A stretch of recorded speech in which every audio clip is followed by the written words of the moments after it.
बिस्मिल्लाहिर्रहमानिर्रहीम, अस्सलाम वालेकुम। खेलों की खबरों पर तबसरा और तज्जियों से स्कोर के एक और प्रोग्राम के साथ सैयद याह्या हुसैनी आपकी खिदमत में हाजिर है। जिम्बाब्वे और पाकिस्तान की क्रिकेट टीमें वनडे और T20 सीरीज़ खेलने के लिए जुड़वा शहरों रावलपिंडी इस्लामाबाद में मौजूद हैं। दोनों टीमें पिंडी क्रिकेट स्टेडियम में प्रैक्टिस में मसरूफ़ हैं। जुम्मे को पाकिस्तान और जिम्बाब्वे की क्रिकेट टीमों के दरमियान 3 एक रोज़ा मैचों की सीरीज़ का पहला मुकाबला मुनक़्क़िद होगा। 22 रुकनी टीम में से 4 ओपनर्स शामिल हैं, जिनमें बाबर आज़म, इमामुल हक, आबिद अली और फ़खर ज़मान शामिल हैं। बाएं हाथ से बैटिंग करने वाले फ़खर ज़मान की कारकर्दगी देखी जाए तो तेज़ खेलने वाले बल्लेबाज T20 मुकाबलों की निस्बत वनडे में बेहतर अंदाज में परफॉर्मेंस करते हुए दिखाई दे रहे हैं। फ़खर ज़मान के आखिरी 10 बैनुल-अक़वामी मैचों की कारकर्दगी का जायज़ा लिया जाए तो उनकी पोजीशन कुछ मजबूत दिखाई देती है। वो 10 एक रोज़ा मैचों में 31.6 की औसत से 316 रन बनाने में कामयाब रहे हैं। लेकिन जारिया मिजाज फ़खर ज़मान की T20 बैनुल-अक़वामी क्रिकेट के आखिरी 10 मुकाबलों में परफॉर्मेंस इंतहाई मायूस कुन रही है। वो 10 T20 इंटरनेशनल मैचों में 118.57 के स्ट्राइक रेट से सिर्फ 83 रन बना सके हैं, जो उनके लिए लम्हा फ़िक्रिया है। और शायद यही वजह है कि T20 क्रिकेट में परफॉर्मेंस दिखाने के लिए बाएं हाथ के ओपनिंग बैट्समैन फ़खर ज़मान पर शदीद दबाव है। दूसरी जानिब नेशनल T20 टूर्नामेंट की अगर बात करते हैं तो फ़खर ज़मान ने अपनी फॉर्म हासिल करने के लिए खैबर पख्तूनख्वा को फ़ातेह बनवाने में अहम किरदार अदा किया। वो नेशनल T20 2020 में सबसे ज़्यादा रन बनाने वाले बल्लेबाज बने। फ़खर ज़मान ने 12 मैचों में 35 की औसत से 420 रन स्कोर किए, जहाँ 5 निफ सेंचुरियों के साथ उनका स्ट्राइक रेट 147.88 रहा। पाकिस्तान के ओपनिंग बैट्समैन फ़खर ज़मान पिंडी क्रिकेट स्टेडियम रावलपिंडी में मीडिया से गुफ्तगू करने के लिए आए तो उनसे उनकी परफॉर्मेंस ही पर सवाल हुआ, जिस पर फ़खर ज़मान का कहना था कि उन्होंने कभी नहीं सोचा कि किसी फॉर्मेट में उनकी जगह ख़तरे में है। उनके खेलने का अपना अंदाज़ है, जिसकी वजह से टीम को तेज़ स्टार्ट देना पड़ता है।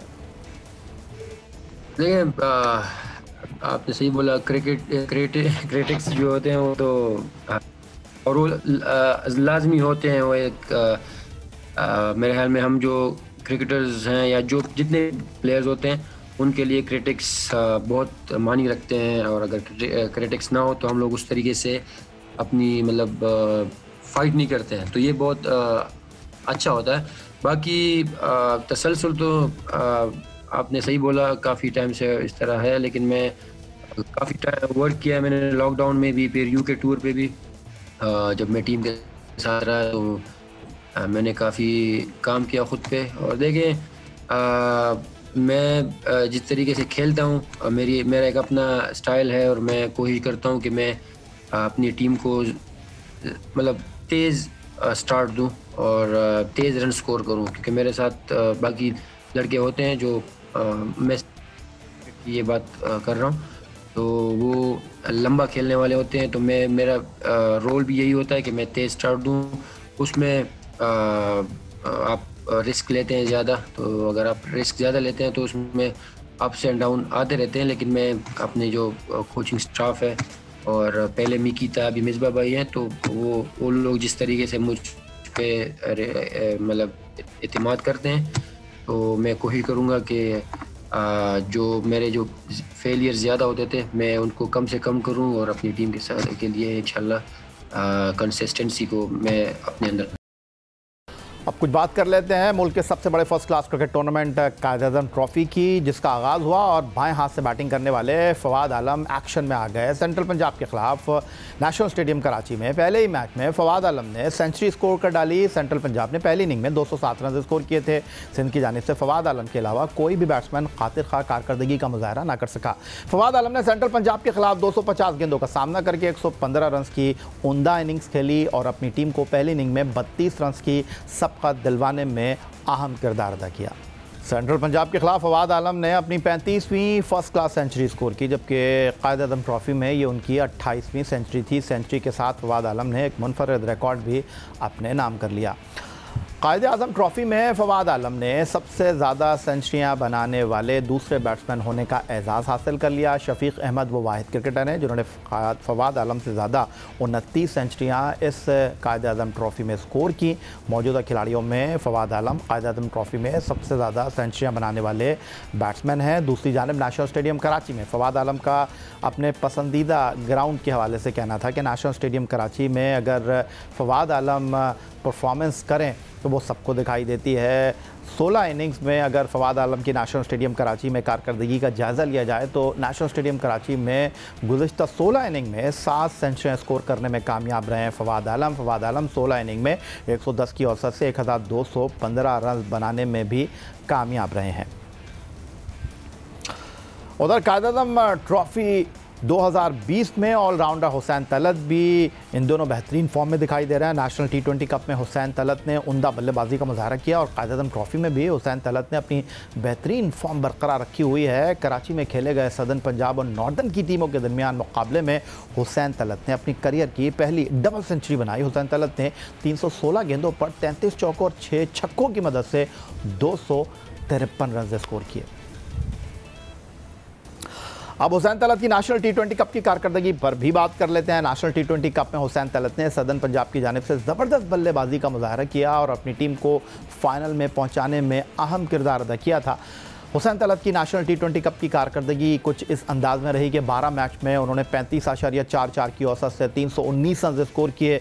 63 उनका बेहतरीन स्कोर रहा और 3 निफ सेंचुरियों के हुसूल में वो कामयाब रहे। प्रोग्राम में यही वक्त हुआ एक ब्रेक का। ब्रेक से वापस लौटेंगे तो हमारे साथ मौजूद होंगे पेशावर ज़ल्मी से ताल्लुक़ रखने वाले पाकिस्तान के former test fast bowler Mohammad Akram, जिनका नई सिलेक्शन कमेटी के सरबरा की हैसियत से इस वक्त नाम बहुत ज़्यादा लिया जा रहा है। मिलते हैं एक ब्रेक के बाद।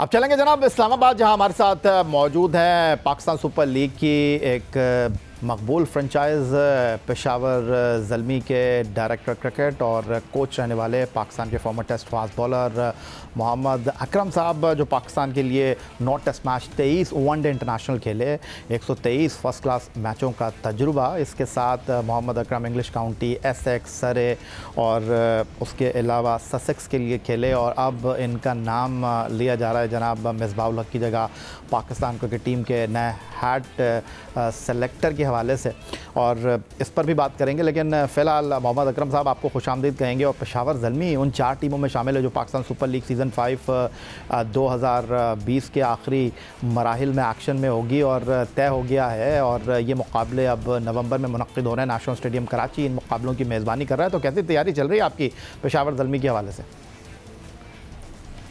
अस्सलाम वालेकुम जी।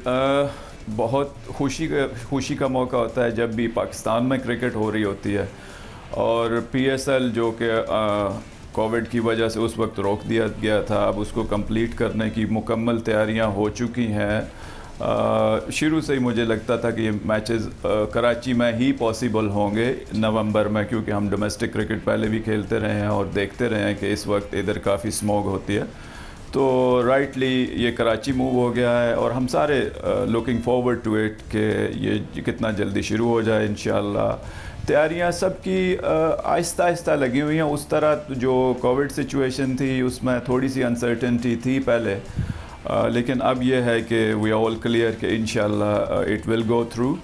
तो उसमें प्लेयर्स से आप इंटरेक्ट करना शुरू हो जाते हो, अपनी किटें तैयार करवाना शुरू हो जाते हो, बाकी जितनी भी तैयारियां करनी होती हैं वो शुरू हो चुकी हैं, और इंशाल्लाह टीमें जो है 5 तारीख को असम्बल होने के चांसेस हैं।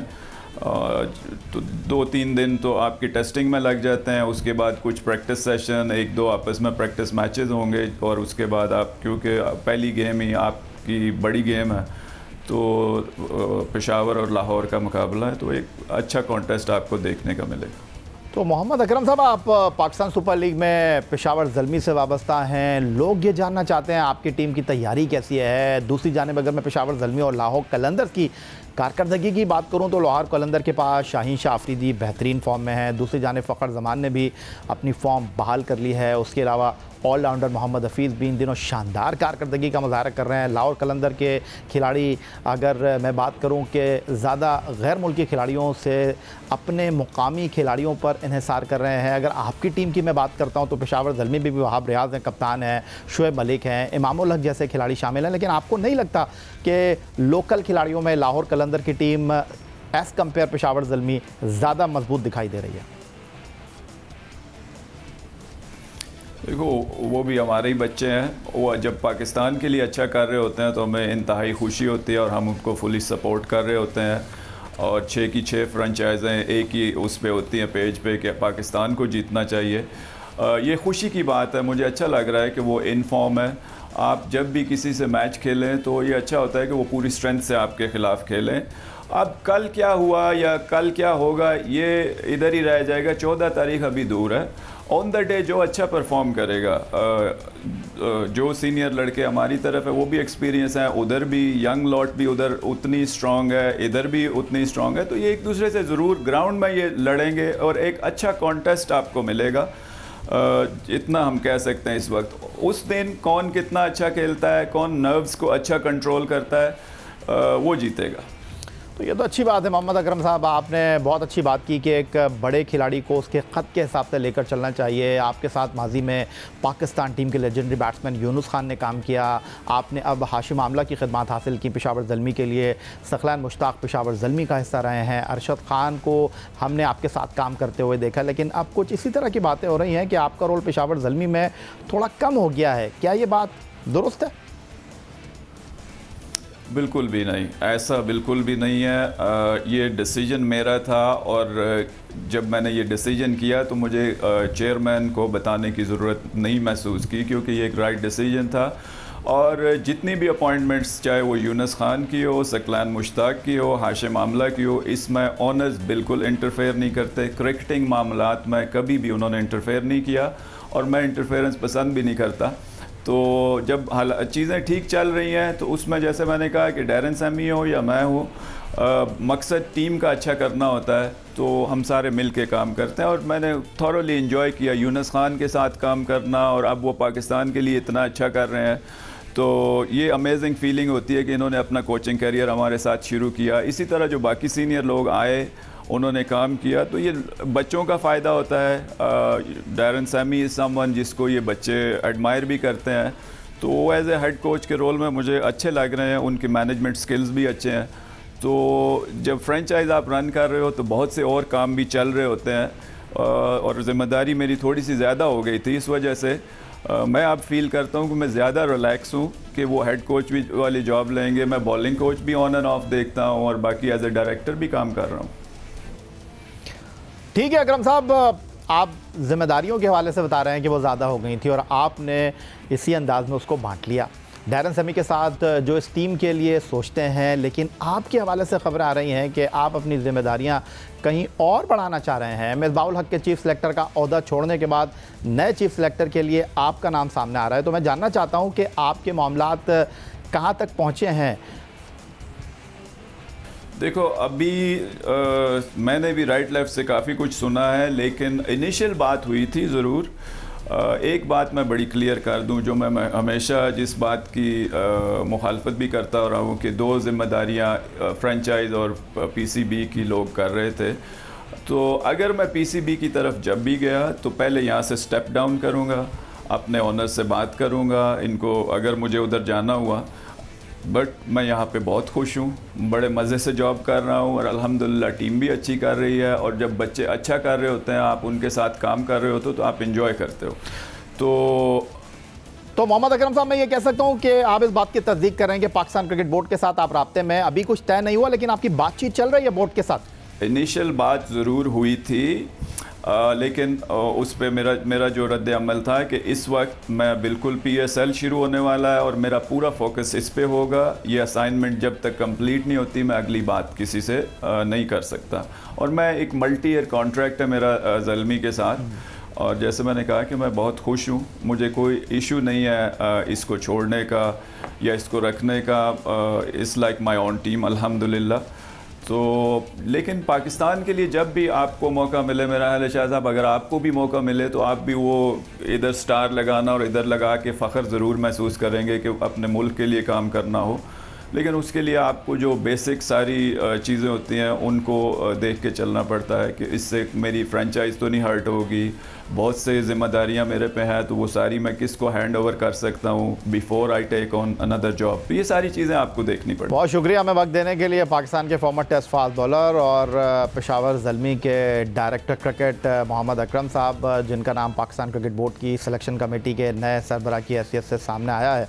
और मोहम्मद अकरम साहब ने अपनी इस गुफ्तगू में इस बात की तरदीद नहीं की, उन्होंने तस्दीक की है कि पाकिस्तान क्रिकेट बोर्ड के साथ वो राब्ते में हैं, उनके साथ गुफ्तगू हुई है, लेकिन पाकिस्तान सुपर लीग के बाद मामलात पर मज़ीद गुफ्तगू। उन्होंने कहा कि सर मैं अकेला नहीं हूँ, और भी लोग इस मुकाबले में शामिल हैं, तो देखें कुर्रा फाल किसके नाम निकलता है। यही आज का हमारा ये प्रोग्राम था। ट्विटर पर आप मुझे फॉलो कर सकते हैं, फेसबुक पर हमारा पेज score.geo न्यूज़, जहां जाकर आप इस प्रोग्राम के क्लिप्स एक बार फिर देख सकते हैं, और आप हम ईमेल कर सकते हैं, अपनी राय से आगाह कर सकते हैं score@geo.tv पर। इस दुआ, इस उम्मीद, इस तवक्को के साथ कि पाकिस्तान में खेल और खिलाड़ी तरक्की करते रहें, सैयद याह्या हुसैनी को स्कोर की पूरी टीम के साथ अगले प्रोग्राम तक के लिए इजाज़त दीजिए। अल्लाह हाफ़िज़।